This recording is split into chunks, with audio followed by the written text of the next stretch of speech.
Iglesia Bautista Misionera del Talar le invita a escuchar el siguiente mensaje que edificará su fe.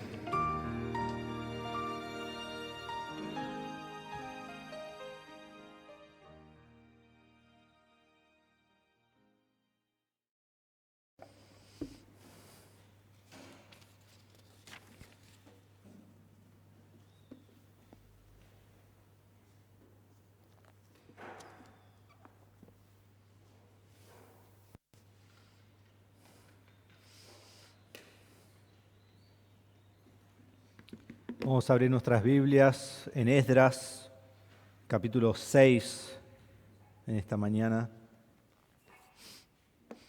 Esdras, capítulo 6. Perdón, Nehemías. Todos saben, ¿no? Nehemías. Que estamos estudiando Esdras, estamos estudiando Nehemías. Ya hicimos Esdras 6. Nehemías 6. Nehemías 6. Nosotros hemos estado viendo que el enemigo ha intentado destruir la obra de Dios.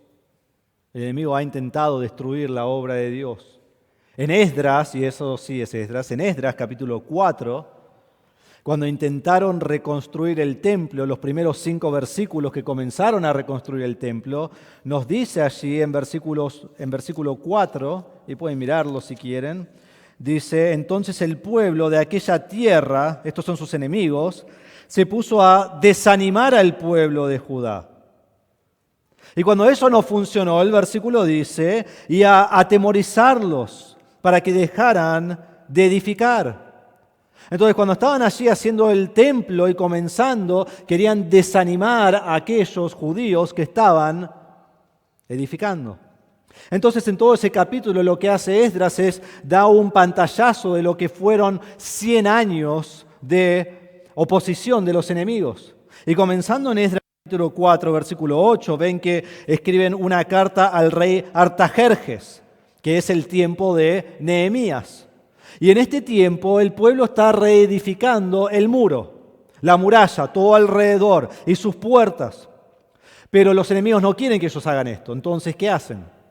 Escriben al rey y le dicen: este pueblo que está haciendo esto es un pueblo rebelde, y cuando ellos terminan de construir, ellos se van a establecer a sí mismos como su propio reino y se van a poner en contra de usted, oh grandísimo rey Artajerjes.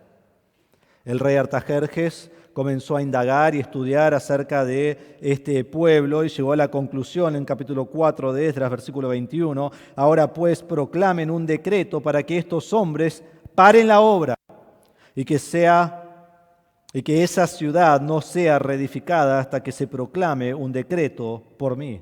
El rey dice: tienen razón, entonces voy a frenar esta obra.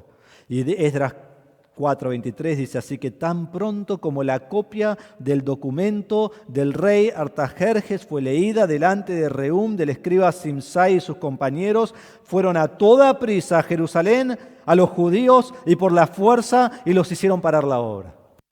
Entonces, ¿qué está ocurriendo? Vemos que el pueblo finalmente dice: vamos a reconstruir la muralla, y el rey dice: no, porque se van a rebelar contra mí. Entonces él frena la obra. Y así es como comienza Nehemías capítulo 1. Le llega una noticia a Nehemías de que todo ha sido destruido, dice Nehemías 1:3, y me dijeron. Ahora recuerden, Nehemías está en Susa, Nehemías está lejos de Israel, está aún más lejos que Babilonia. Y dice así: el remanente, los que sobrevivieron a la cautividad allá en la provincia, están en gran aflicción y oprobio. Y la muralla de Jerusalén está derribada y sus puertas quemadas a fuego. Entonces los enemigos vinieron y pararon la obra y destruyeron todo lo que hicieron y quemaron todas las puertas que habían establecido.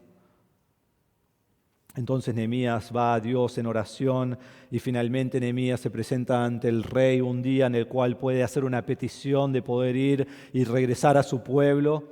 Y entonces cuando él regresa al pueblo, vemos en Nehemías capítulo 2, versículo 10, que cuando se enteraron Sanbalat, el horonita, y Tobías, el oficial amonita, les disgustó mucho que alguien hubiera venido a procurar el bienestar de los israelitas.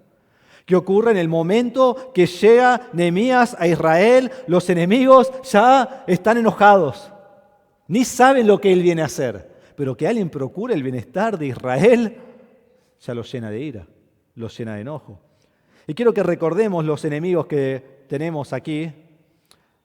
Recuerdan que aquí está Jerusalén y ellos están siendo rodeados por sus enemigos.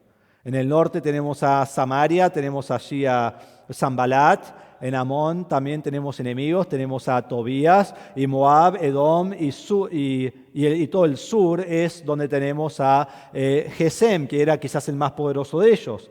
Y después más adelante, en capítulo 4, si me acuerdo bien, versículo 7, tenemos los enemigos de Asdod, que son los que están cerca al mar. Entonces están completamente rodeados.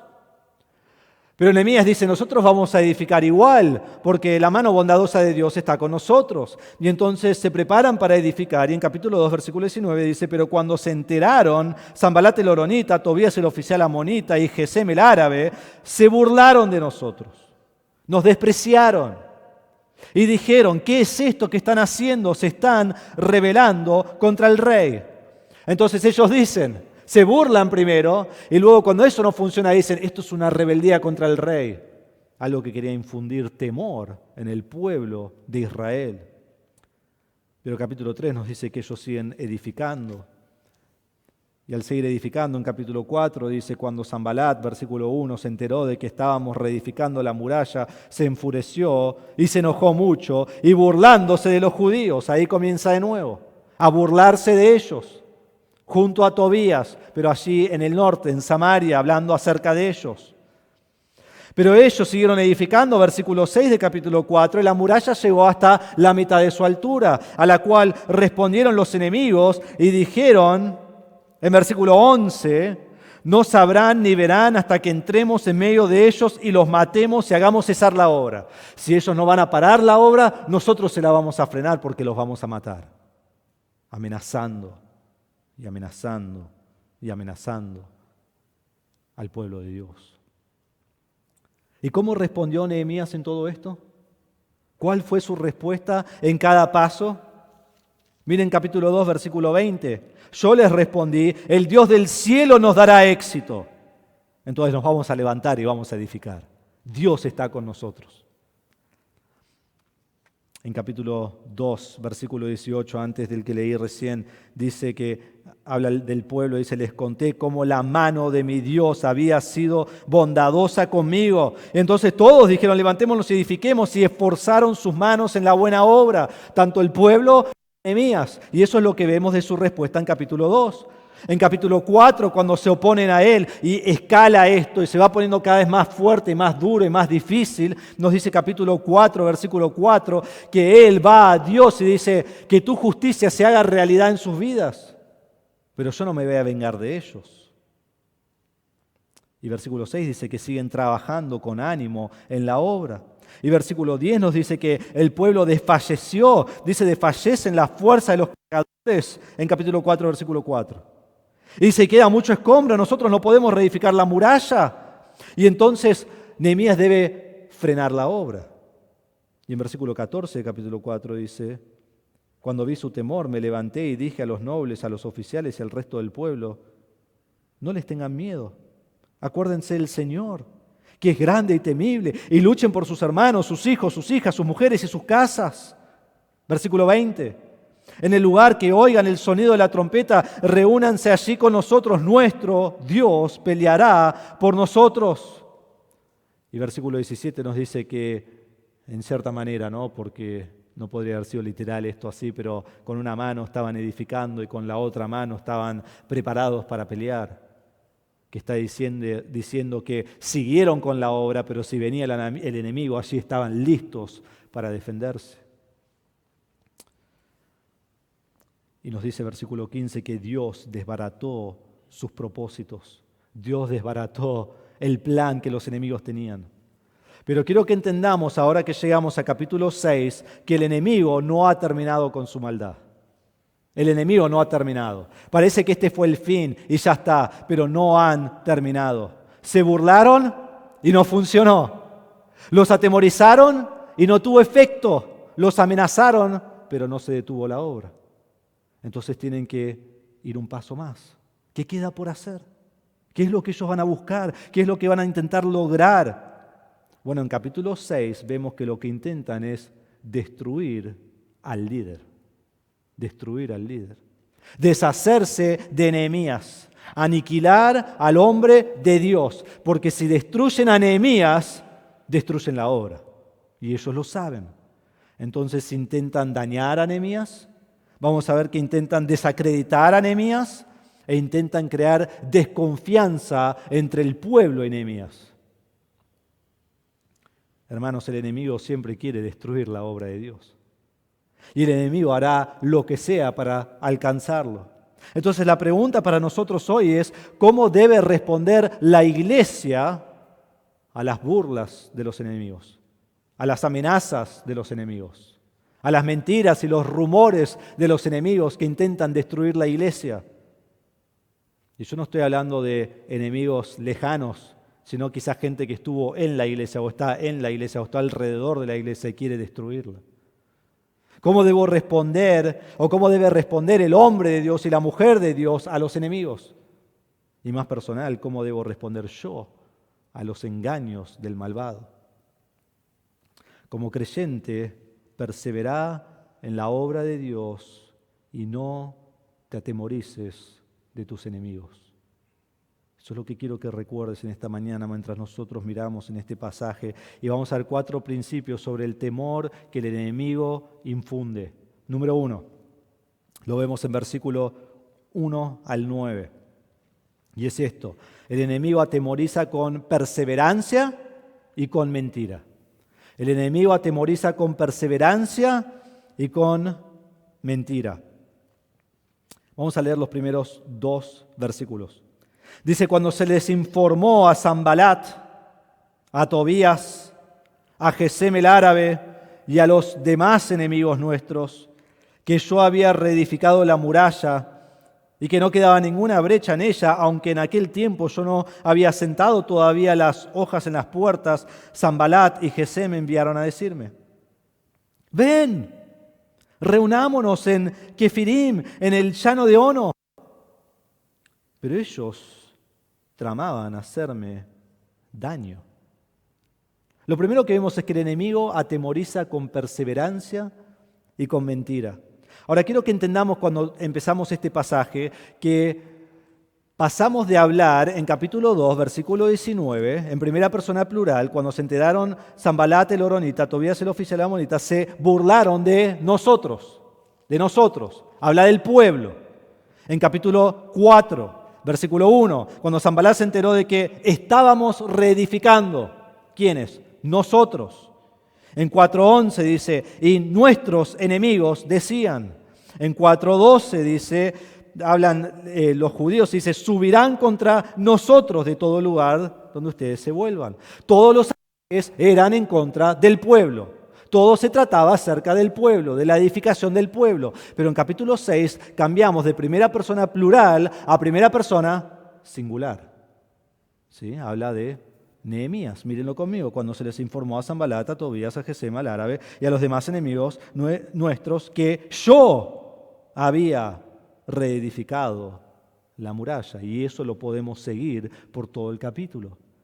Porque aquí vamos a ver un capítulo dedicado no a la destrucción de Israel, como dije, sino a la destrucción de Nehemías, a eliminar el hombre de Dios.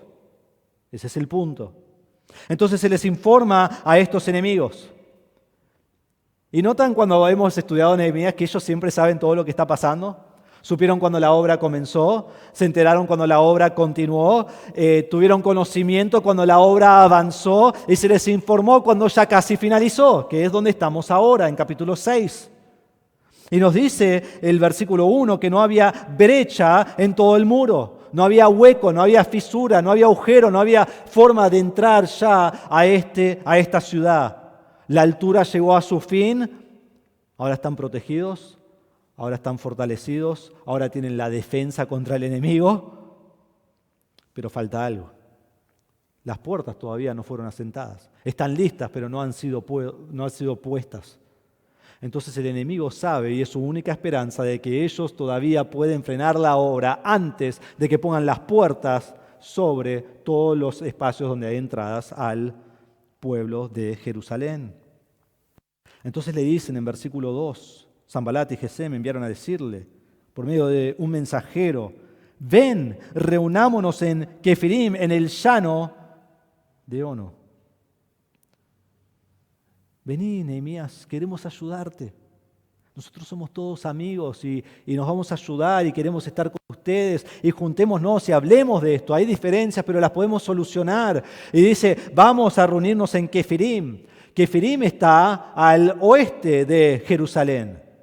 Era casi un lugar intermedio, pero en realidad mucho más cerca a Samaria y a Asdod y alejado de Jerusalén, donde tenía como un camino de un día.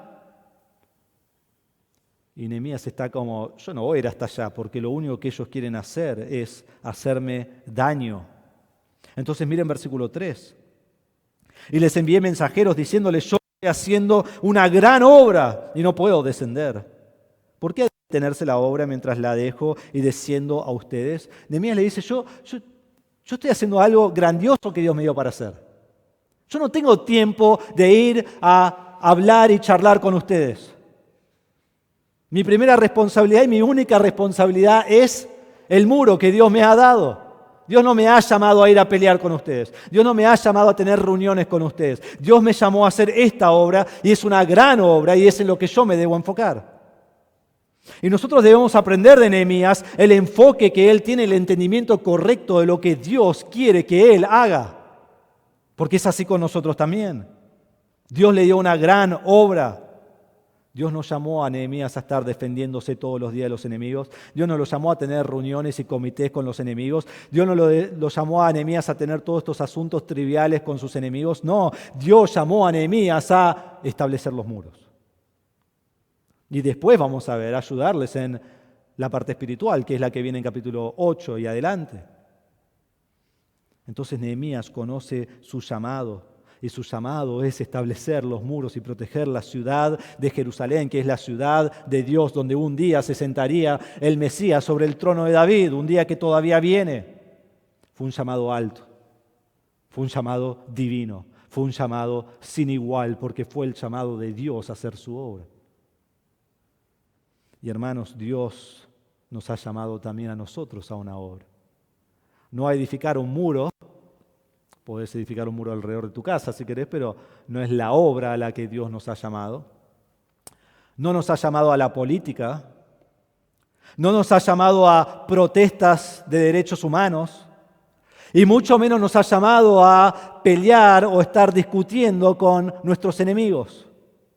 No, el llamado de Dios es mucho más alto. El llamado de Dios es a hacer discípulos. Y a hacer discípulos por medio de predicar la palabra de Dios. Y hacer discípulos enseñándole a otros a que vivan y obedezcan y observen todo lo que Cristo ha mandado. Ese es nuestro llamado. Nuestro llamado es dentro de una iglesia donde Dios nos ha colocado en el cuerpo de Cristo a ayudarnos mutuamente, a animarnos mutuamente, a edificarnos unos a otros para la gloria de Dios. Nuestro llamado es a vivir santos como Dios es santo. Nuestro llamado es hacer luz como Dios es luz. Nuestro llamado es andar en buenas obras que Dios preparó de antemano, que anduviésemos en ellas. Nuestro llamado es a resplandecer en este mundo torcido y de iniquidad como luminares ante Dios. Ese es nuestro llamado. Hermanos, tenemos una gran obra. Tenemos una gran obra. Y no podemos pasar nuestro tiempo teniendo reuniones con los enemigos. Nuestro llamado es mucho más grande, es mucho más alto. ¿Vos estás enfocado en la gran obra a la cual Dios te ha llamado? ¿Vos estás haciendo la obra aquí en el Talar que Dios tiene para nosotros? Es una gran obra, es una gran obra. Hay mucho para hacer. No nos ocupemos por nuestros enemigos, dejemos que Dios se ocupe de ellos. Nehemías le dice que él no puede dejar la obra. Entonces pensamos, bueno, esto termina acá, Nehemías sigue con la obra, los enemigos se van, dejan de molestar, pero no es así porque los enemigos son perseverantes.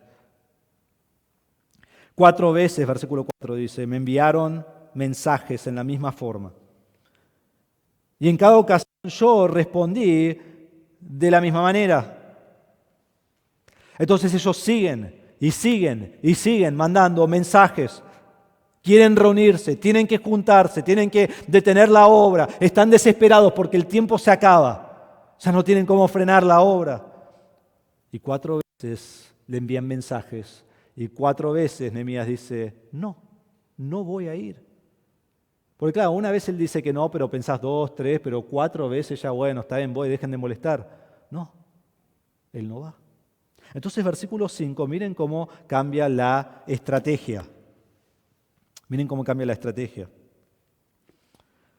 Entonces Sanbalat, por 5ª vez, me envió su siervo en la misma forma, con una carta abierta en su mano. Hasta ahora ha enviado amenazas personales. Lo llama a una reunión en privado, pero esto ha sido sin éxito. Y sabe que su comunicación privada con Nehemías no va a avanzar nada de lo que los enemigos quieren avanzar. Entonces, ¿qué es lo que hace Sanbalat? Envía una carta abierta. Una carta abierta. Ahora entendemos que en ese tiempo, en el tiempo antiguo, las cartas venían enrolladas y después se le ponía un sello y ese sello nadie lo debía abrir, sino el que recibía esa carta. Pero Sanbalat dice, yo no quiero mandar una carta sellada. Yo no quiero una carta que nadie puede leer. Yo quiero mandar una carta abierta, la cual toda persona puede leer. Entonces él manda una carta donde el que lo envía lo lee, donde todos sus enemigos lo leen, donde todos alrededor de Jerusalén saben lo que ocurrió, donde todos en Jerusalén saben lo que ocurrió y que esparce un montón de rumores y lo hace todo a propósito para que Nehemías tenga que responder a esta carta. Y cuando todos lo leen, esto produce terror en el que lo recibe. Este es Nehemías y lo fuerza a una respuesta. Entonces miren versículo 6. Quiero mirar primero cómo comienza esta carta. Es muy interesante. En ella estaba escrito, se ha oído entre las naciones. Y Gasmu dice, salteamos un poquito más abajo, y según estos informes tú, hermanos, ¿ven lo que está sucediendo en esta carta? Rumores. Miren cómo él habla, se ha oído entre las naciones. Gasmu dice, según esos informes, esto es lo que vos querés hacer. ¿Se ha oído? ¿Quién ha oído? Ellos lo inventaron. Ellos esparcieron el rumor. Este rumor viene inventado de Sanbalat y de los enemigos. Pero hermanos, quiero que entendamos esto. Todos los rumores comienzan con estas mismas frases. En miles de años no ha cambiado nada. Se escuchó que vos... escuché que se dijo acerca de vos que tal... Hermanos, cuando una conversación con alguien comienza con yo escuché, decirle, bueno, gracias a Dios que escuchaste, anda a guardártelo en el bolsillo. ¿Qué importa lo que escuchaste? Y tantos rumores comienzan así, yo escuché, él dijo, me pareció, Gasmu dice, tal y tal dice. No escuches el rumor. No importa cuál es. No importa de quién viene. Porque usualmente es mentira o mentira mezclada con un poco de verdad, porque así es más jugoso el rumor, más apela al apetito y lo quiero saber y después quiero pensar en esa manera de esa persona. Así es lo que hacen los enemigos que aborrecen a Dios. Entonces la carta dice, se ha oído entre las naciones y Gasmu dice que tú y los judíos están tramando rebelarse. Por eso reedificas la muralla. Y según estos informes, tú vas a ser su rey. Entonces, hay dos cosas. Primero, ustedes lo hacen para rebelarse contra el rey. Este es el rumor de todas las naciones. Y segundo, apenas terminen y cierren esas puertas, vos te vas a establecer como el rey de esa ciudad, en contra al rey Artajerjes. Rumores que estaban esparciendo, que no eran verdad. Pero no solo eso, miren versículo 7, también has puesto profetas para anunciar en Jerusalén en cuanto a ti, un rey está en Judá y ahora llegarán a oídos del rey estos informes. Ahora pues ven, consultemos juntos. No solo él se establece como rey, sino que ahora va a tener un montón de profetas inventados, ¿no? Porque nunca lo dijo, que van a ir y lo van a proclamar a Nehemías como el rey. Y le dicen, estos rumores van a llegar al rey Artajerjes. No, algo que nadie quisiera.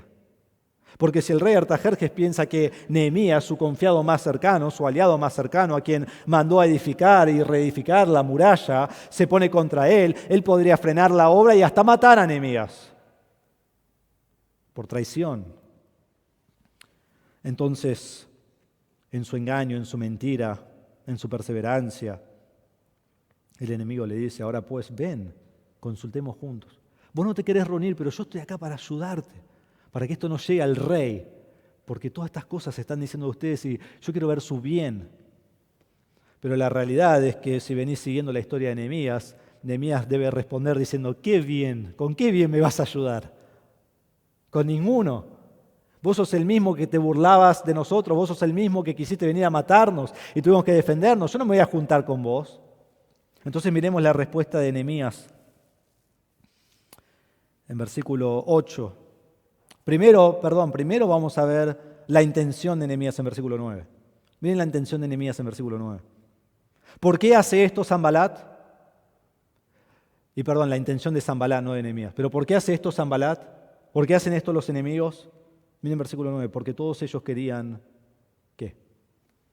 Atemorizarnos. Querían atemorizarnos. Querían atemorizar a Nehemías. Querían aterrorizar a Nehemías. Y que ese terror lo paralice. Y si Nehemías se paraliza la obra. Eso es lo que buscaban.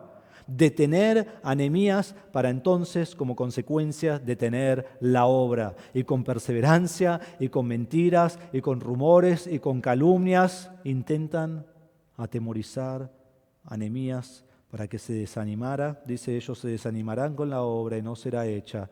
Quieren desanimarlo y que la obra se frene. ¿Cuál fue la respuesta de Nehemías a todo esto? Volvemos a versículo 8. Primero vemos la respuesta a sus enemigos. Dice: entonces le envió un mensaje diciéndole: no han sucedido esas cosas que tú dices, sino que las estás inventando en tu corazón. Él no se reúne con los enemigos. Él no deja la obra de Dios.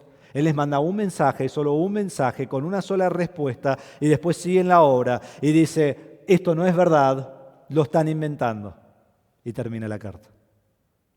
Hermanos, es un gran ejemplo de no perder nuestro tiempo con los enemigos, porque mientras que el enemigo quiere destruir la iglesia, hay uno allí en la iglesia o fuera de la iglesia que necesita de Cristo.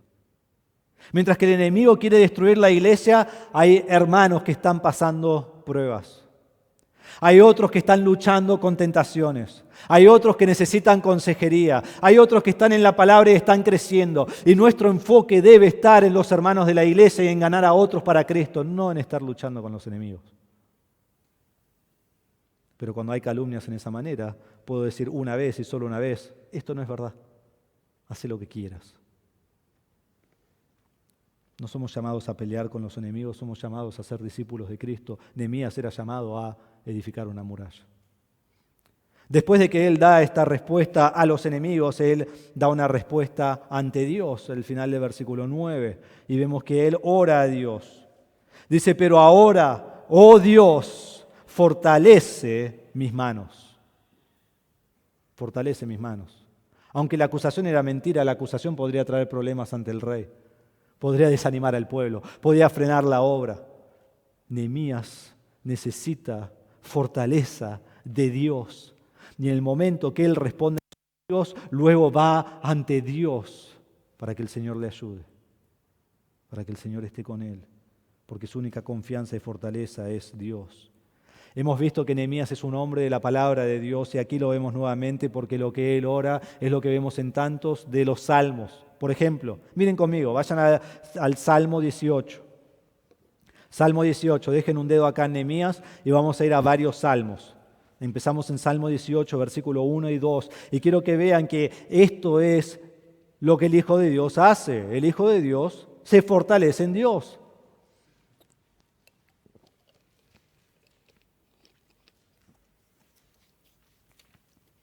Salmo 18, 1 dice: te amo, oh Jehová. Este es un salmo de David cuando ha escapado de las manos de Saúl. Te amo, oh Jehová, fortaleza mía. Jehová, roca mía. castillo mío y mi libertador, Dios mío, fortaleza mía, en Él confiaré. Mi escudo y la fuerza de mi salvación, mi alto refugio. ¿En quién se refugia David cuando corre por su vida? En Dios. Salmo 31, vayan conmigo allí. Salmo 31, versículos 1 al 5. Allí vemos también un salmo de David. Dice así: en ti, oh Señor, me refugio. Jamás sea yo avergonzado, líbrame en tu justicia, inclina a mí tu oído, rescátame pronto.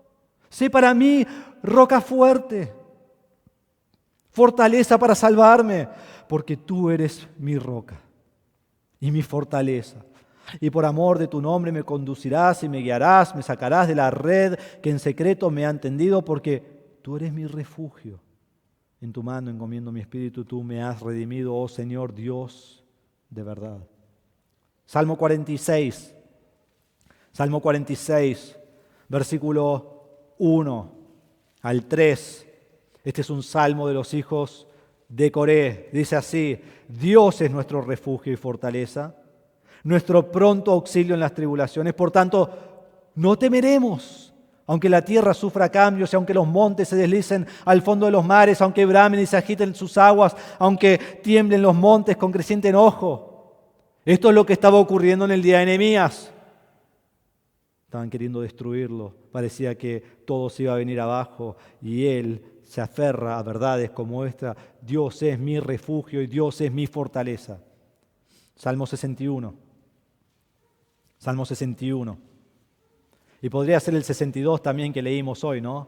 Pero Salmo 61, versículo 1 dice así: oye, oh Dios, mi clamor, atiende a mi oración. Desde los confines de la tierra te invoco cuando mi corazón desmaya. Condúceme a la roca que es más alta que yo, porque tú has sido refugio para mí, torre fuerte frente al enemigo. Que more yo en tu tienda para siempre y me abrigue bajo el refugio de tus alas. Otra vez, David buscando refugio en Dios. Y por último, Salmo 91. Salmo 91. Vemos cómo es a Dios a quien acudimos en tiempos de dificultad, en tiempos donde hay terror, en tiempos donde el enemigo quiere infundir temor en el alma. Salmo 91 dice: el que habita al amparo del Altísimo morará a la sombra del Omnipotente. Hermanos, ¿recuerdan los enemigos de Nehemías? Poderosos, fuertes.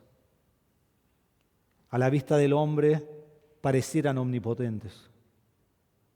Pero aquí el Salmo 91 dice: el que habita al amparo del Altísimo morará a la sombra del Omnipotente, el que tiene todo el poder.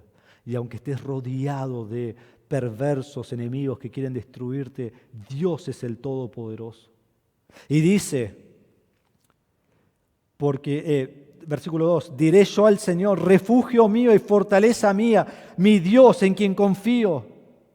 Porque Él te libra del lazo del cazador y de la pestilencia mortal. Con sus plumas te cubre y bajo sus alas hallas refugio.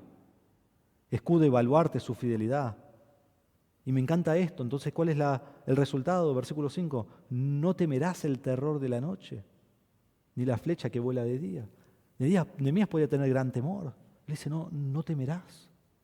Y miren versículo 9. Me encantaría leer todo el Salmo, pero vamos al 9. Dice, porque has puesto al Señor, que es mi refugio, al Altísimo, por tu habitación, por tu refugio. Hermanos, cuando el enemigo ataca, mi única respuesta es refugio en el Señor. Y es a veces el último lugar en donde buscamos. Pero en su fuerza tengo victoria, y en Él debo tener confianza, en Él debo tener fortaleza, porque Él es el omnipotente, y no debo temer. Entonces vemos aquí en estos versículos que el enemigo ataca constantemente. Y cuando atacan de esta manera con perseverancia, con persistencia, con vehemencia, con intimidad e intensidad, vos debés responder buscando la fuerza del Señor. y sabe que Dios siempre cuida de sus siervos, y sabe que Dios siempre cuida de sus hijos, y que en todos los ataques Dios siempre cuida de Nehemías, del hombre de Dios y de cada creyente. Entonces, persevera en la obra y no te atemorices de tus enemigos. Principio número 1, el enemigo atemoriza con perseverancia y con mentira. Principio número 2, el enemigo atemoriza con engaño y con conspiración. Con engaño y con conspiración. Miren conmigo versículos 10 al 11. Y después seguimos con 12 al 14 también en este punto. Cuando yo entré en casa de Semaías, hijo de Delaía, hijo de Mehetabel, que estaba encerrado allí, él dijo: reunámonos en la casa de Dios, dentro del templo, y cerremos las puertas del templo porque vienen a matarte, vienen de noche a matarte. Y vamos a parar allí. Aquí vemos el engaño del profeta Semaías. Reunirse con el enemigo no era sabio.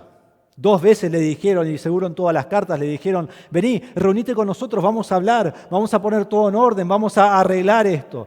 Pero Nehemías sabe que ellos siempre fueron enemigos de Dios, enemigos el Dios de Jehová, del pueblo de Israel, y entonces sabe que ellos están en contra. Pero ahora el enemigo contrata a un profeta, Y este profeta está, nos dice versículo 10 al principio, que él está en su casa y él está encerrado y él está con las llaves cerradas y la puerta cerrada para que cuando Nehemías venga, él pueda fingir que tiene temor de que el enemigo viene a matarlos. Y entonces le dice: vamos a la casa de Dios. Reunámonos en la casa de Dios, porque vienen a matarte. Y se lo enfatiza: por la noche vienen a matarte, cuando menos lo esperes, cuando estés durmiendo, cuando vos no sepas que ellos vienen, allí estarán y te van a matar. Entonces vamos y reunámonos en la casa de Dios, porque así Dios te va a mantener seguro. ¡Qué buen plan! ¡Qué plan que parece tan verdadero! Pero ¿cuál fue la respuesta de Nehemías? Y quizás nos choquea un poco. Pero yo dije: ¿huir un hombre como yo? ¿Y acaso uno como yo entraría al templo para salvar su vida? No entraré. Primero dice: yo voy a huir, él es el gobernador, él es el líder, él va a huir, todo el pueblo va a ver que él está huyendo porque él tiene temor, porque él tiene terror. Y segundo, él dice: ¿alguien como yo va a entrar al templo? No entraré. Y nosotros pensamos: sí, alguien como vos, anda a protegerte ahí, porque ahí no te van a matar. Pero hermanos, debemos entender esto muy bien. Solo el sacerdote tenía la autoridad y el acceso al templo. Nehemías no podía entrar al templo. Él no es el sacerdote. Él no puede. Es en contra de Dios que él entre al templo. Alguien común no debía entrar. En Números 18:7 nos dice: pero tú y tus hijos contigo atenderán a su sacerdocio en todo lo concerniente al altar y a lo que está dentro del velo, y ministrarán. Les doy el sacerdocio como un regalo para servir, pero el extraño que se acerque morirá. Nadie más podía entrar. El sacerdote, el sumo sacerdote. Nadie más. Aún el rey Usías, ¿recuerdan el rey Usías, que es del que habla Isaías en su visión en capítulo 6, que el rey Usías muere luego de reinar por 52 años? Y Segunda Crónica nos dice que el rey Usías hizo lo recto ante Dios, como su padre Amasías, y él amaba al Señor, nos dice en Segunda Crónica 26:4. Pero luego escuchen esto, al final de su vida, en Segunda Crónica 26:16 dice, después de haber dicho que él hizo lo recto, pero cuando llegó a ser fuerte, su corazón se hizo tan orgulloso que obró corruptamente y fue infiel al Señor su Dios. ¿Qué hizo? Pues entró al templo del Señor para quemar incienso sobre el altar del incienso. Entonces el sacerdote Azarías entró tras él y con él 80 sacerdotes del Señor, hombres valientes, y se opusieron al rey Usías y le dijeron: no le corresponde a usted, Usías, quemar incienso al Señor, sino a los sacerdotes, hijos de Aarón, que son consagrados para quemar incienso. Salga del santuario porque usted ha sido infiel y no recibirá honra del Señor Dios. Pero Usías, con un incensario en su mano para quemar incienso, se llenó de ira y mientras estaba enojado contra los sacerdotes, la lepra le brotó en la frente. Delante de los sacerdotes en la casa del Señor, junto al altar del incienso, y el sumo sacerdote Azarías y todos los sacerdotes lo miraron y él tenía lepra en la frente. Y lo hicieron salir de allí a toda prisa. Y también él mismo se apresuró a salir porque el Señor lo había herido. El rey Usías quedó leproso hasta el día de su muerte y habitó en una casa separada, ya que era leproso porque fue excluido de la casa del Señor, y su hijo Jotam estaba al frente de la casa del rey gobernando al pueblo de la tierra. Esto pasa antes de Nehemías. Nehemías sabe esta historia. Y Nehemías sabía que si él entra al templo, la ira de Dios vendría sobre él. Y él dice, yo no voy a entrar al templo. Pero ¿cómo sabía él esto? Y esta es la clave, y esto es muy importante. Él sabía esto porque él conocía las Escrituras. Por eso lo sabía. Él conocía las Escrituras. Y él concluyó, esto no es lo que agrada a Dios. Y él concluyó, este no es el profeta de Dios. Y miren versículo 12, entonces me di cuenta de que ciertamente Dios no lo había enviado. ¿Cómo se dio cuenta? Porque sabía la palabra. Sino que había dicho su profecía contra mí, porque Tobías y Sanbalat le habían pagado.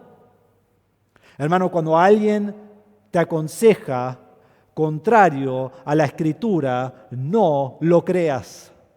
No viene de Dios. Aun si es un buen hermano, aun si es un pastor de una iglesia, si te aconseja en contra de la palabra de Dios, no sigas su consejo. Nunca. Este parecía un buen consejo. Dios te va a brindar protección. Entra a su casa, pero la Escritura lo prohibía. ¿Por qué no siguió el consejo? Porque él sabía bien la palabra de Dios. Y hermanos, a veces van a recibir consejo que parece bíblico, porque no te van a tirar algo totalmente pecaminoso. Lo van a mezclar con algo de verdad. Dios quiere tu protección, hace tal cosa. Pero ¿cómo sabrás si algo es realmente bíblico o no? Debes conocer la palabra de Dios. Debes conocer la palabra de Dios. Vos querés saber si alguien te aconseja según Dios, debes conocer la palabra de Dios, debes estudiar la Escritura. Saber la voluntad de Dios en tu propia vida, conocer la palabra. El consejo que recibís, el consejo que se te da, ¿viene directo de la palabra de Dios? Esa es una gran pregunta. Si no lo hace, deséchalo. Y deséchalo inmediatamente, y deséchalo continuamente, y no pienses en eso. Pero si lo hace, si el consejo que recibís viene de la palabra, aunque te cueste la vida, seguilo hasta el último gramo de consejo que te han dado.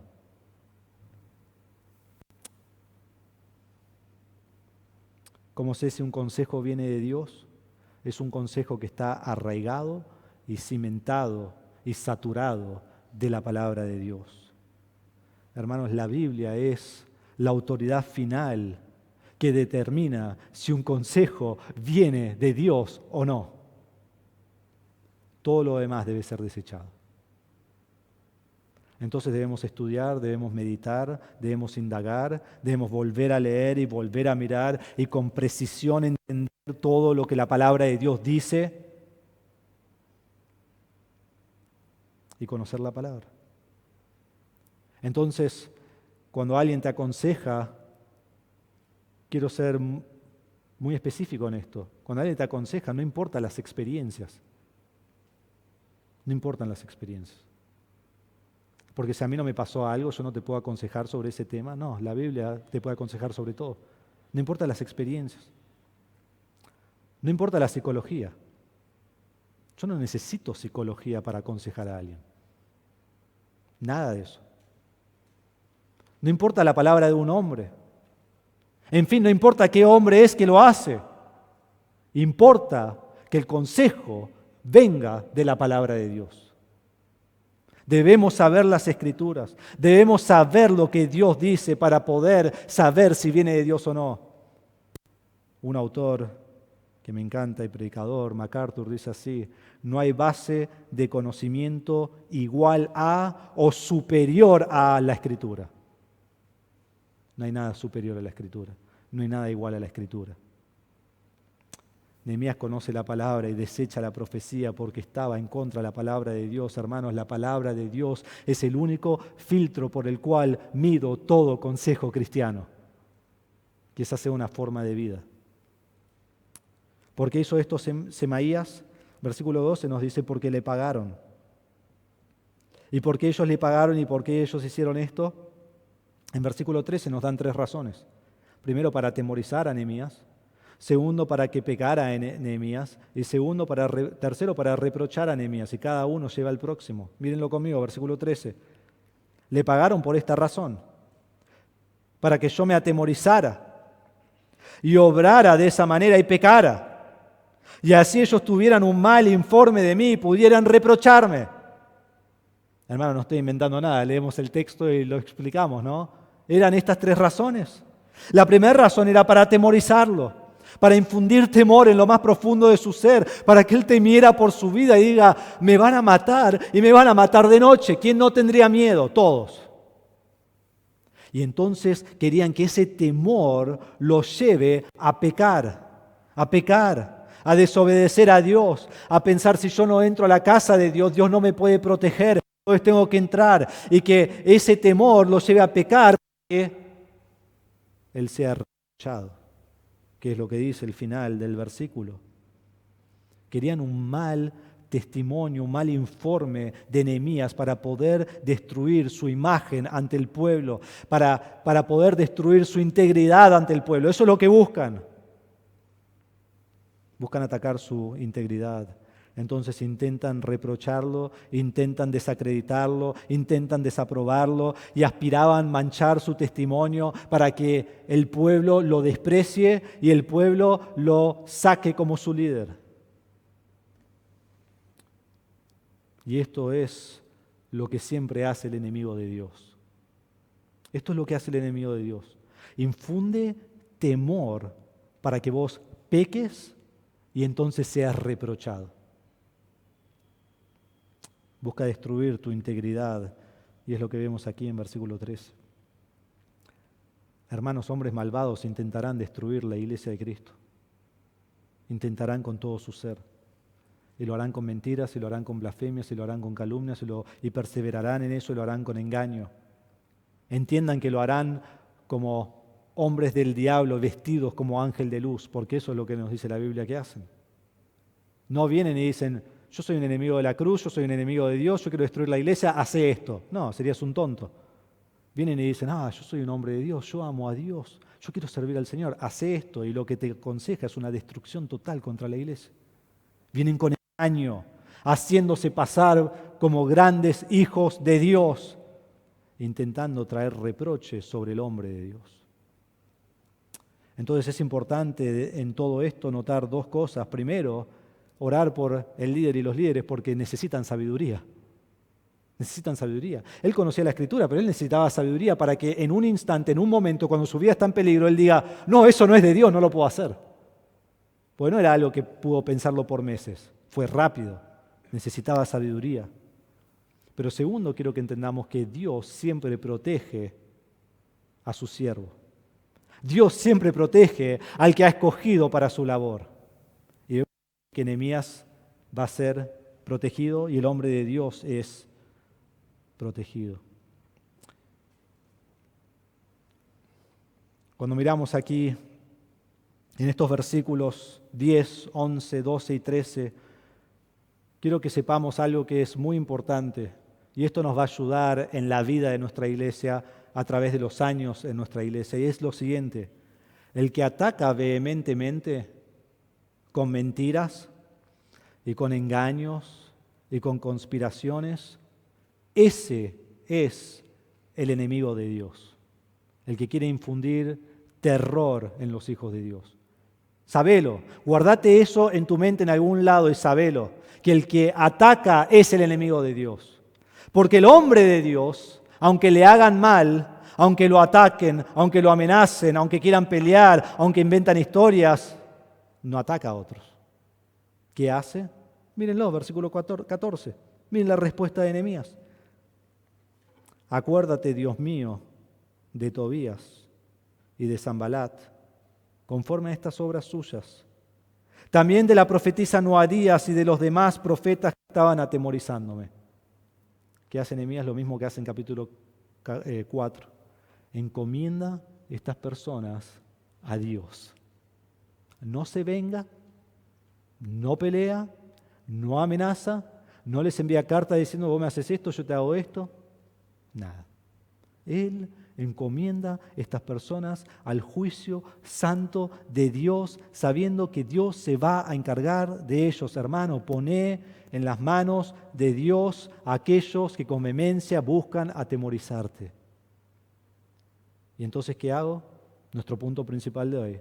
Persevera en la obra de Dios y no te atemorices de tus enemigos. Vemos primero que el enemigo atemoriza con perseverancia y con mentira. Segundo, el enemigo atemoriza con engaño y con conspiración. Tercero, el enemigo atemoriza con aliados infiltrados. Aliados infiltrados. Miren conmigo el versículo 17. Y vamos a mirar el versículo 17 al 19. También en aquellos días se enviaron muchas cartas. Paramos así un momento. En aquellos días. La historia, la narración, las escenas terminan en versículo 16, que vamos a ver en un momento. Pero aquí hay como una nota de pie que viene al final del capítulo. Y yo creo que esta nota de pie viene al final porque esta es la última vez que Nehemías va a tomar un tiempo para hablar de sus enemigos. Habló en capítulo 2, habló en capítulo 4, ahora habla en capítulo 6, pero es la última vez que él va a tomar un párrafo para decir los enemigos hicieron esto y esto y esto. Entonces lo que él da aquí es un resumen de la enemistad y el odio que tenían los enemigos continuo. Esto es lo que estaba pasando en aquellos días, mientras ellos estaban estableciendo los muros, en todo ese tiempo, día tras día, semana tras semana. En los meses que edificaban, mientras que Nehemías se ocupaba del muro, ellos estaban haciendo esto. Eso es lo que Nehemías quiere que entendamos. No es un tercer evento, es lo que ocurrió todo el tiempo. Entonces dice, también en aquellos días enviaban muchas cartas de los nobles de Judá a Tobías, y de Tobías venían cartas a ellos. Se escribían cartas los de Judá, los nobles, con Tobías, y Tobías a los nobles. ¿Qué sabemos de los nobles? No querés ser un noble, eso es lo que hemos aprendido, ¿no? De Nehemías. En capítulo 3, los nobles no querían trabajar en la obra, si recuerdo bien era el versículo 5, no querían trabajar en la obra, los nobles tecoitas. En capítulo 5 eran los nobles que estaban cobrando usura al mismo pueblo de los judíos, intereses exagerados y tomando de ellos, haciéndose más ricos. Y aquí vemos que los nobles están aliados con el enemigo de Dios, con el enemigo del pueblo. ¿Y por qué? ¿Por qué estaban aliados con él? Miren versículo 18. Porque muchos en Judá estaban unidos a él bajo juramento, porque él era yerno de Secanías, hijo de Ara, y su hijo Joanán se había casado con la hija de Mesulam, hijo de Berequías. Ahora decís, no entiendo nada. Sí, no se preocupen, lo tuve que leer 100 veces para entender todos los nombres, pero se los voy a mostrar. ¿Qué es lo que está pasando? Ellos estaban aliados con Tobías porque Tobías estaba unido al pueblo por matrimonio. Esto fue una consecuencia de su pecado original, que fue seguir casándose con pueblos fuera de Judá, algo que no debían hacer. Y vamos a ver algo en el capítulo 8 y 9, que Nehemías y Esdras van a arreglar ese asunto por medio de la palabra de Dios. Pero fue una consecuencia de eso. Entonces, ¿quiénes son estas personas? Tobías era yerno de Secanías, hijo de Ara.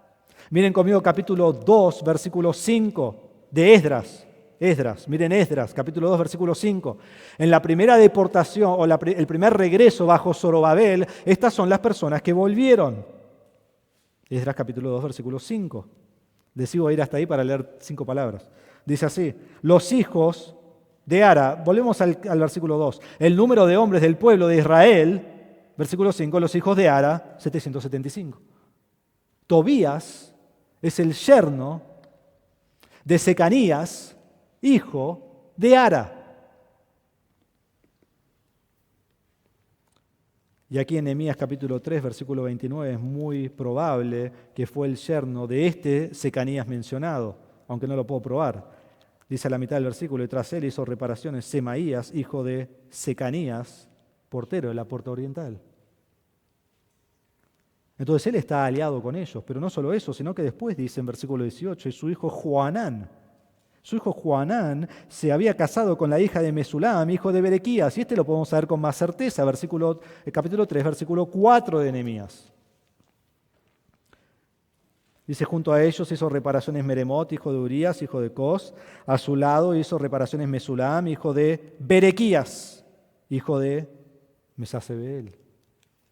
Entonces vemos que ellos están casados y ellos están alineados con el pueblo de Judá. Entonces en versículo 19 dice, además hablaban de sus buenas obras en mi presencia y a él le informaban de mis palabras. Estos hombres fueron espías para Tobías. Y estos hombres, cada vez que estaban ante Nehemías, le hablaban de las grandes obras que hacía Tobías. Ahora, el texto no explica si lo hacían a propósito para que Nehemías... O más probable es que quizás pensaban que Nehemías era un buen tipo. Y dicen, él hace esto, y él increíble, y él así, porque así se hacía percibir Tobías delante de todos. Y después dice que ellos le informaban a Tobías todo lo que Nehemías decía. Entonces cada palabra que salía de la boca de Nehemías, ¿sabes a dónde iba? Directo a Tobías. Directo a Tobías. Sin que Nehemías lo supiera. Hermanos, no hay nada peor que un enemigo infiltrado. No hay nada peor. Y qué feo ser esa persona. Hermano, nunca seas esa persona. Si vos querés hacer lo que el diablo quiere, andate de la iglesia, haz lo que tengas que hacer, pero no seas el infiltrado, el mensajero. Y si querés servir al Señor, quédate y cortá lazos con el enemigo. No seas amigo del enemigo. Esto ocurre en la iglesia y ocurre vez tras vez y es algo atroz. No seas esa persona. Te advierto, no seas esa persona. Mientras todo esto estaba ocurriendo, mientras ellos informaban esto y ellos le hablaban maravillas de Tobías, y las cartas van y vienen y el pueblo no sabe, y esto ocurre día tras día, miren lo que ocurre al final del capítulo. Y Tobías me enviaba cartas para atemorizarme. Mientras todo esto está ocurriendo, mientras ellos hablan maravillas acerca de Tobías, Tobías día tras día, tras día, tras día, está enviando cartas para atemorizar a Nehemías, para destruir a Nehemías, para que la fortaleza que él encuentra un día, el otro día decaiga, para el ánimo que tienen una semana, la otra semana diga al final tienen razón. Porque es difícil perdurar bajo carta tras carta, tras carta, tras carta de amenaza. Y lleva, así como tienen perseverancia en querer destruirlo, toma perseverancia en el Señor y en su fortaleza mantenerse firme. Y es exactamente lo que él debió hacer. ¿Qué debemos hacer nosotros en esa situación? Lo mismo, exactamente lo mismo. ¿Por qué? Porque en fin Dios se ocupará del enemigo. Y eso es lo que quiero que veamos ahora. El primer principio es que el enemigo atemoriza con perseverancia y con mentira. Segundo, el enemigo atemoriza con engaño y con conspiración. Tercero, el enemigo atemoriza con aliados infiltrados. Pero cuarto, y en fin, el enemigo es atemorizado cuando Dios realiza su obra. Versículo 15 y 16. La muralla fue terminada el 25 del mes de Elul, en 52 días. Cuando se enteraron todos nuestros enemigos y lo vieron todas las naciones que estaban alrededor nuestro, decayó su ánimo, porque reconocieron que esta obra había sido hecha con la ayuda de nuestro Dios. Los enemigos buscaron atemorizar al pueblo. Eso fue antes. Aquí en capítulo 6 los enemigos buscaron atemorizar a Nehemías con mensajeros, con cartas privadas, con cartas abiertas, con engaño, con manipulación, con mentira, con calumnia, con conspiración, en un montón de maneras. Y mientras ellos hacían eso, le hacían creer a los de adentro del pueblo que eran hombres buenos. Entonces el resto del pueblo dice, qué bueno que son ellos. Lo mismo que pasa en la iglesia, ¿no? Atacan la iglesia y se hacen parecer como ángeles de luz. Pero Dios se encargó de ellos. Ellos tanto querían infundir temor en la vida de Nehemías que al final ellos son aterrorizados al ver la obra de Dios. Entonces en versículo 15 vemos la obra terminada. En medio de oposición continua, la muralla fue finalizada. La muralla fue lograda, la muralla fue reedificada, las puertas fueron cerradas, la obra fue terminada, hicieron lo que hicieron en un tiempo inimaginable, lo que en un siglo y medio no podían lograr bajo Nehemías, lo logran en 52 días. 52 días, rapidísimo, un tiempo récord, porque el pueblo estaba unido y Dios puso un hombre, un líder sabio sobre ellos, y a pesar de todo lo que quisieron hacer para destruirlo, no lo pudieron tirar abajo porque Él fortaleció sus manos en Dios. Pero ¿cómo fue terminada la obra? Miren el final del versículo 16. Porque reconocieron que esta obra había sido hecha con la ayuda de nuestro Dios. La obra fue hecha con la ayuda de Dios. Ahora recuerdan capítulo 3, ¿quién trabajó en la obra? El pueblo de Dios. Y trabajaron un montón. Pero en capítulo 16 los enemigos cuando ven que se termina, ¿qué dicen? Dios hizo la obra. Qué hermoso que es que desde el principio del tiempo, aún hasta hoy, en la era de la iglesia bajo gracia, siempre la vida cristiana ha sido Dios y el hombre. Ahora déjeme explicar, en la salvación el hombre no tiene parte. Dios soberanamente escoge quien Él quiere para ser salvo, punto. Efesios 1. Pero en la vida cristiana, una vez que soy salvo, Filipenses 2, 12 y 13 me dice que Dios está obrando en mí el querer y el hacer y yo estoy haciendo y creciendo en santificación, ocupándome de mi salvación. Dios y el hombre trabajando juntos. En la obra física aquí en Nehemías, Dios y el hombre trabajando juntos. Pero al fin los enemigos reconocen que Dios hizo la obra. Y cuando yo esté creciendo espiritualmente, ¿sabes lo que deben reconocer los demás? Que Dios hizo la obra. Es lo mismo. Nunca ha cambiado eso. Entonces miramos versículo 16 desde el principio. Vemos la respuesta de los enemigos. Cuando se enteraron, una frase que vemos muchísimo a lo largo de todo el libro. Cuando se enteraron todos nuestros enemigos y lo vieron todas las naciones que estaban alrededor nuestro, decayó su ánimo. Se enteraron que el muro fue acabado, que la protección era completa, que la fortaleza era terminada, que tenían una defensa segura, que no los podían atacar, que no los podían destruir. Y versículo 16, allí en el medio, dice así, y lo vieron todas las naciones. Lo vieron todas las naciones. ¿Alguien tiene una Reina Valera? ¿Qué dice? Y temieron todas las naciones. Entonces llegamos a este punto y vemos que hay dos probabilidades aquí en esta frase. Una es que lo vieron las naciones y cayó su ánimo, y otra es que temieron las naciones y cayó su ánimo. Entonces, ¿cuál es? Yo me hice esa pregunta esta semana y 10 horas más tarde yo llegué a esa respuesta, quizás no 10 horas, pero bastante. La palabra en hebreo puede ser la palabra ra'aj, que significa ver. Ra'aj, que significa ver. Esta palabra en hebreo también, porque hebreo tiene consonantes y esas consonantes se le agregan cosas al principio, al final de la palabra, y una palabra que es así termina siendo así, y tenés que ir sacando, dicen que es como una cebolla que lo vas sacando y desarmando hasta que llegues al núcleo de la palabra, y cuando llegas al núcleo de la palabra hay solo consonantes y puede ser una de dos palabras. Una es ra'aj, ver, y la otra es yareh, atemorizar o tener miedo. Entonces, ¿cuál es? Y distintas traducciones lo traducen de distintas maneras. Entonces, ¿qué debemos hacer? Debemos ver nuestro contexto para poder determinar cuál es la palabra que el autor quería usar aquí. Entonces, miremoslo. Y si dicen, ¿por qué el hebreo? Porque esto se escribió en hebreo. ¿Sí? Ra'aj es una palabra que se usa varias veces en este libro. Miren conmigo capítulo 2, versículo 17. Allí en Nehemías 2:17, Nehemías viene para llevar al pueblo a edificar y le dice, ustedes ven, Ra'aj, la mala situación en que estamos. Y luego le dice, vengan, edifiquemos. Entonces ustedes ven lo que está sucediendo, edifiquemos el muro.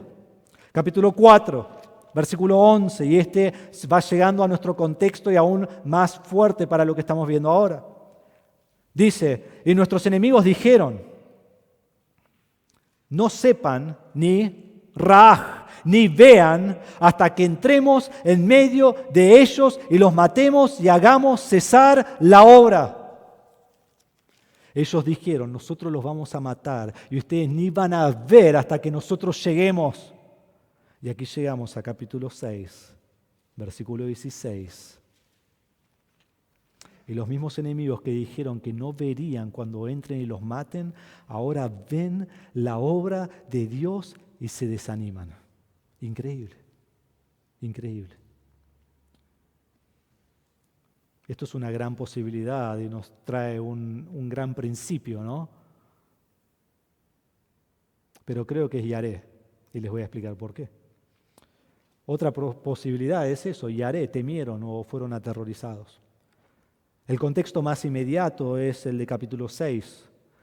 Y en capítulo 6, versículos 1 al 9, ¿qué querían hacer los enemigos? Atemorizar a Nehemías. Miren versículo 9. Porque todos ellos querían Yaré, atemorizarnos. Yaré, atemorizarnos. Ahora sepan que cuando yo uso Raaj, todos están de acuerdo que es ver. Y cuando yo uso Yaré, todos están de acuerdo que es atemorizar. Lo que no está de acuerdo y lo que no podemos entender es si esta palabra es Yaré o Raaj, ¿sí? Pero en versículo 9 es Yaré. Y querían atemorizarlo. En la segunda sección de versículos 10 al 14 vemos lo mismo, que quieren atemorizar a Nehemías. Mírenlo, versículo 13. Le pagaron por esta razón para que yo, Yaré, me atemorizara. Y el final del versículo 14 ora a Dios y dice, y los demás profetas que estaban, Yaré, atemorizándome. Y llegamos al final del capítulo y Tobías me enviaba cartas para Yaré, atemorizarme. En todo el capítulo lo que ellos buscan en este contexto cuando atacan a Nehemías es atemorizar a Nehemías. Y cuando la obra se termina, ellos temen. Ellos están atemorizados. Ellos están Yaré. Ellos están aterrorizados. Y al estar aterrorizados, cae su ánimo. Cuando terminé de hablar de vieron, dijiste, ojalá sea vieron, ¿no? Pero cuando termino de hablar de Yaré, decís, es Yaré, tiene que ser. Increíble que las mismas personas que querían destruir y atemorizar al pueblo de Dios, Dios hace su obra para atemorizarlos a ellos. Y Nehemías no peleó ni un segundo con ellos, sino que continuó haciendo la obra, dejó que Dios se ocupara de ellos. Y nos dice ahí en versículo 16 que se desanimaron, no porque la obra fue terminada, aunque es verdad. ¿Por qué se desanimaron? Porque reconocieron que la obra fue hecha por la ayuda de Dios. Se desanimaron, se atemorizaron, tuvieron terror, porque dijeron, Dios hizo esa obra. Reconocieron a Dios, reconocieron que luchaban contra Dios, una lucha que perderían. Y entonces su ánimo tocó fondo. Su ánimo fue como un emoji nuevo que hay hoy en el WhatsApp que me gusta, que es una carita que se va derritiendo, ¿viste? Se va desarmando. Así fue su ánimo, decayendo. Reconocieron a Dios, pero no le adoraron como a Dios. Reconocieron a Dios, pero no le dieron gracias. Tal como dice Romanos 1, es lo que ellos hicieron en este momento. Porque reconocer a Dios no me hace salvo, sino trae desánimo y terror. Quizá vos estás aquí en esta mañana y vos sos un enemigo de Dios. Y preguntás, bueno, ¿qué es un enemigo de Dios? ¿Quién es el enemigo de Dios? El enemigo de Dios es todo aquel que se opone a Dios. El enemigo de Dios es todo aquel que reconoce a Dios, pero no le adora como Dios. Y quizá dice, bueno, yo no reconozco a Dios. Bueno, Romanos 1 nos dice que Dios existe, que Dios creó todas las cosas, que el hombre está sin excusa y que el hombre reconoce a Dios, pero no le adora como Dios. Entonces todos reconocen que hay Dios, lo admitan o no. El enemigo de Dios es aquel que rechaza a Jesucristo como su Salvador. El enemigo de Dios es el que ve el sacrificio de Cristo, que Él vino a este mundo siendo Dios, a morir en la cruz por ti, tomó tu pecado, tomó la ira de Dios, fue sepultado, resucitó al tercer día en victoria sobre el pecado, y todo aquel que pone su fe en Él tiene salvación, y vos decís, lo entiendo, sé el Evangelio, pero no lo quiero. Vos sos un enemigo de Dios. Pero aún siendo un enemigo de Dios, Dios te extiende su misericordia. Y dice, yo envié a mi Hijo por ti. Y si vos te arrepentís de tus pecados y crees en Él, en su misericordia Él te da la salvación. Eso es la grandeza de Dios. Amigo, no seas enemigo de la cruz, sino cree en Cristo como tu Salvador. Vos sos un enemigo vehemente de la cruz. Quizás estás aquí, quizás decís que sos salvo, pero estás disfrazado como un ángel de luz. Y estás intentando destruir la iglesia. Y estás intentando destruir a los creyentes. Y estás esperando el momento justo, el momento exacto, donde vos podés hacer tu jugada e intentar destruir la iglesia. Mi amigo, estás en oposición a Dios. Y nunca vas a poder destruir la iglesia. Porque Cristo está edificando su iglesia. Y las puertas del Hades no prevalecerán contra él. Y todo aquel que quiere destruir la iglesia es una obra del infierno y del diablo. Entonces no te opongas a la obra de Dios. Vas a perder. Vas a perder. Si no, reconoce a Dios, humillate ante Dios, pone tu fe en Cristo como Salvador y pasá de ser un enemigo de Dios a un amigo de Dios. Y quizás hoy entraste como enemigo de Dios, vos te podés ir como amigo de Dios. Pero debes creer en Cristo como tu Salvador. Entonces, para terminar, ¿cómo debo responder a las acusaciones de los enemigos? ¿Cómo respondo?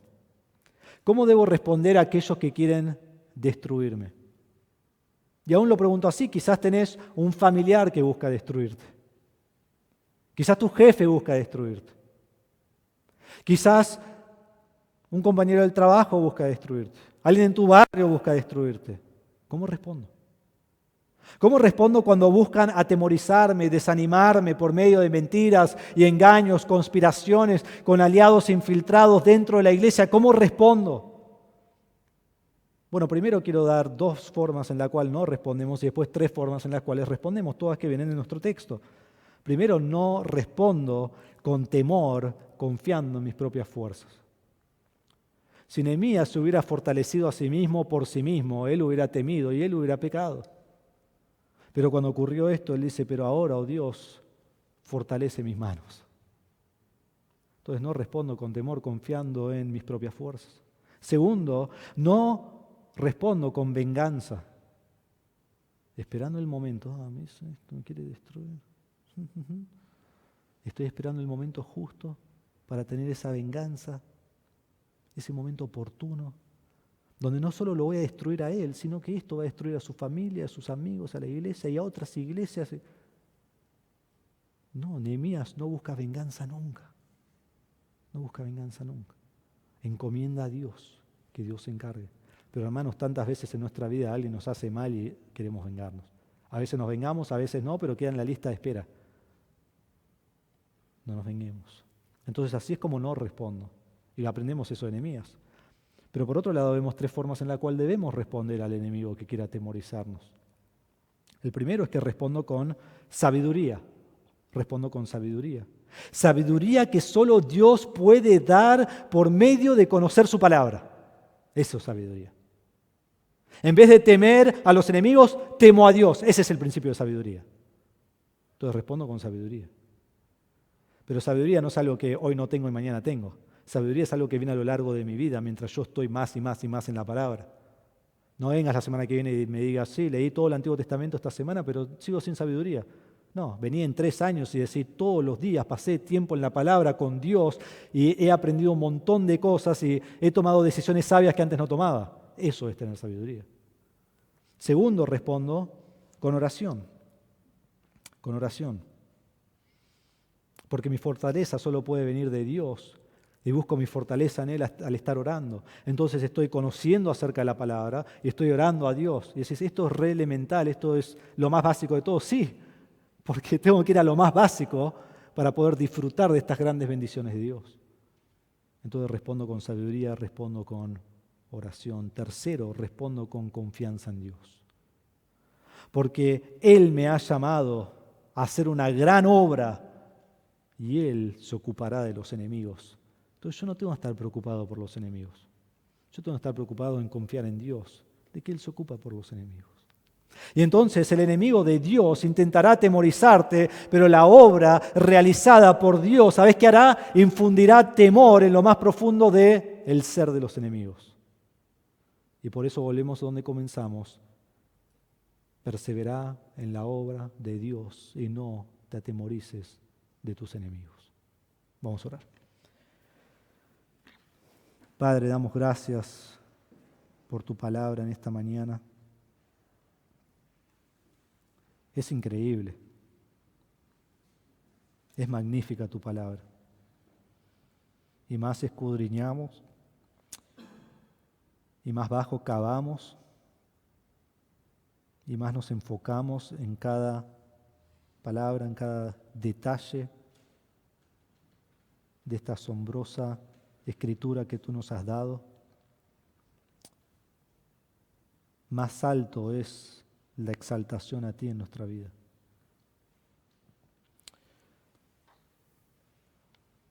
Padre, quizás sabemos algunas de estas cosas. Quizás todos estos principios son tan solo recordatorios a nuestra mente. Pero sea que lo hayamos escuchado por primera vez o por 10ª vez, que lo apliques a nuestro corazón. Que el Espíritu Santo haga una gran obra, porque conocimiento es solo el principio, pero no es un fin. El fin es que me someta a lo que la Biblia dice, y así ando en el Espíritu Santo. Y así el Espíritu Santo me va formando a ser el hombre y la mujer que Dios quiere que sea. Entonces te pido, Señor, que tomemos este pasaje y lo apliquemos. Y que sepamos estas verdades, porque cuando viene ese mal dentro de la iglesia, y va a venir porque ocurre en toda iglesia, con Pablo ocurrió. En Hechos 20 él habla de lobos rapaces que se levantan entre la iglesia. Tenemos que estar listos. Tenemos que estar preparados. Y debemos responder en esta manera. Sin temor, sin venganza, habiendo crecido en la palabra de Dios, estando en oración, buscando sabiduría de ti, confiando en ti. Ay, Señor, que ese sea el anhelo de nuestra vida. No esperar a que llegue el momento que hoy tenga un fuego en mi ser que te quiere conocer. Y que cuando los enemigos vengan, yo no tenga que pasar más de 1 minuto pensando en ellos, porque tú te vas a encargar de ellos, pero yo me debo encargar de la obra que me has dado para hacer.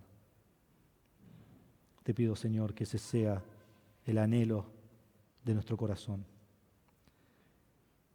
Y Padre, te ruego que si hay alguien aquí que no te conoce como Salvador, necesita entender que es el único camino a la salvación. Es el único camino a la vida eterna. Es el único camino a ser un amigo con Cristo, a ser hecho un hijo de Dios, a ser adoptado por Dios. La salvación viene solo por Jesucristo, donde Él fue a la cruz y Él tomó mis pecados, y Él tomó la ira de Dios que era reservada para mí, y que Él murió, y que Él fue sepultado, y que Él resucitó, y ahora está a la diestra del Padre, y Él reinará para siempre, y Él vive, y la Biblia dice que todo aquel que cree en Él y pone su fe en Él, también vivirá con Él, también está sentado con Él, también disfruta de su gracia, porque Él toma mi pecado y Él me hace recto. Y un día seré perfectamente santo ante Dios, por la justicia de Cristo aplicada a mi cuenta. Te ruego, Señor, que si hay un enemigo de la cruz hoy, que tú quebrantes su corazón, que se arrepienta y ponga su fe en Cristo como Salvador. Lo pedimos en el nombre de Jesús. Amén.